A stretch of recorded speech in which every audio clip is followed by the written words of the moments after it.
साथियों नमस्कार, मेरा नाम हनुमंत सिंह शेखावत।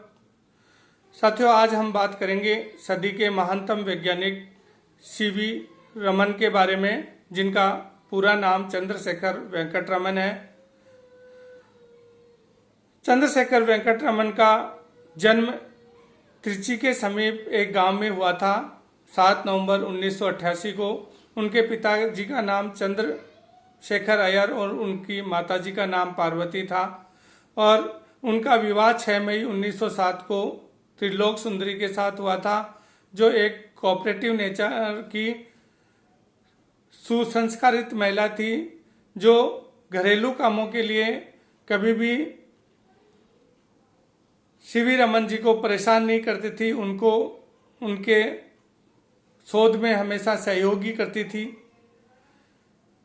उनका परिवार 1892 में विशाखापट्टनम आ गया था। सीवी रमन जी ने 11 साल की उम्र में मैट्रिक परीक्षा पास कर ली थी और 13 साल की उम्र में ही इंटरमीडिएट परीक्षा पास कर ली।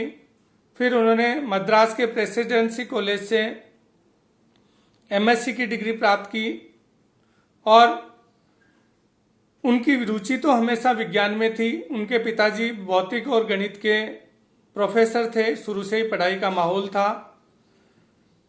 वो प्रयोगशाला में एक्सपेरिमेंट करना चाहते थे, लेकिन उनके पास इतनी सुविधाएं नहीं थी। उस टाइम अंग्रेजों का राज था। अंग्रेज भारतीय बच्चों को विज्ञान के क्षेत्र में शोध के लिए इतना प्रोत्साहित नहीं करते थे। तो उन्होंने शुरू में अकाउंट्स ऑफिसर के रूप में एक नौकरी की और नौकरी के साथ ही वहाँ कोलकाता में भारतीय विज्ञान परिषद में वो एक्सपेरिमेंट करने के लिए जाते थे। फिर उन्होंने उस नौकरी को रिजाइन कर दिया और 1917 में उन्होंने कोलकाता विश्वविद्यालय में भौतिक वैज्ञानिक के पद पर कार्य किया। 1917 में ही उन्हें एक सम्मेलन में इंग्लैंड जाने का अवसर मिला और जो जहाज से वो समुद्र मार्ग से इंग्लैंड जा रहे थे, तो उन्होंने बीच रास्ते में ऑब्जर्वेशन किया कि समुद्र का पानी नीलाई क्यों होता है, आकाश नीलाई क्यों होता है। इन प्रश्नों का उनको जवाब नहीं मिल रहा था, लेकिन वो लगातार प्रयास में थे। वो इस बात का पता लगाना चाहते थे। तो साथियों, उन्होंने 28 फरवरी 1928 को एक वैज्ञानिक शोध किया, जिसको हम रमन इफेक्ट्स के नाम से जानते हैं। और उन्होंने बताया कि जब एक वर्णीय प्रकाश की किरण किसी भी ठोस या द्रव में से गुजरती है, तो वो अनेक वर्णों के कम फ्रीक्वेंसी वाले प्रकाश में तरंगों में बदल जाती है। सीवी रमन इफेक्ट की वजह से उन्हें 1930 में नोबेल पुरस्कार मिला। वो एशिया के प्रथम वैज्ञानिक थे जिन्हें उस समय 1930 में नोबेल पुरस्कार मिला। साथियों, जब उन्हें नोबेल पुरस्कार मिला था तो उनके मन में एक भाव आए, जो भाव आए वो मैं आपके सामने शेयर करना चाहूँगा। उन्होंने मेंशन किया इस बात को कि when the Nobel Award was announced, I saw it as a personal triumph, an achievement for me, a recognition for a remarkable discovery for reaching the goal I had pursued for 7 years. But when I sat in that crowded hall and I saw the western faces surrounding me, and I the only Indian in my turban and closed coat, it dawned on me that I was really representing my people and my country.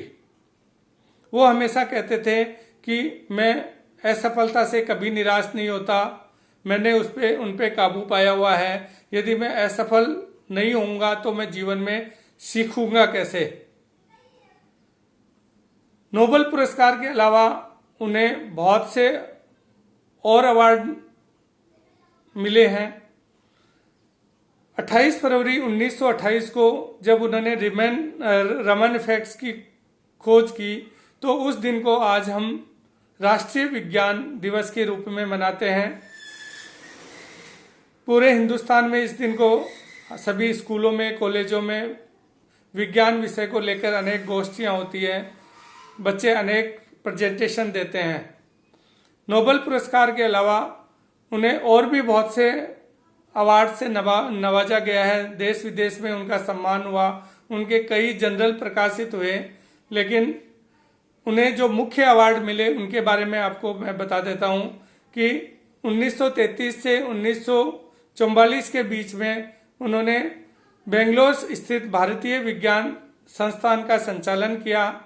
फिर उन्होंने 1947 में रमन शोध संस्थान को स्थापित किया बेंगलोर में। 1954 में उन्हें भारत रत्न, जो हिंदुस्तान का सर्वोच्च नागरिक पुरस्कार होता है, उससे उन्हें सम्मानित किया गया। 1957 में उन्हें रूस का लेनिन शांति पुरस्कार दिया गया। इस तरह से उन्हें बहुत से अवार्ड मिले। विज्ञान के क्षेत्र में विशेषकर भारतीय विज्ञान को आगे बढ़ाने में जो सीवी वेंकटरमन का योगदान है वो सदियों सदियों तक याद रहेगा। साथियों, लैब में काम करते समय उन्हें अचानक हार्ट अटैक आ गया और 21 नवंबर 1970 को उनकी डेथ हो गई। डेथ से एक दिन पहले भी वो अपने प्रोजेक्ट्स के बारे में अपने कलीग से बात कर रहे थे। काम के प्रति उनमें इतना जुनून था। तो मैं ऐसे वैज्ञानिक को नमन करता हूँ। आप मेरे चैनल को सब्सक्राइब कर लीजिए। इसी तरह के महान व्यक्तित्व और रोचक जानकारियों के साथ मैं आपके सामने उपस्थित होता हूँ। जय हिंद, जय भारत।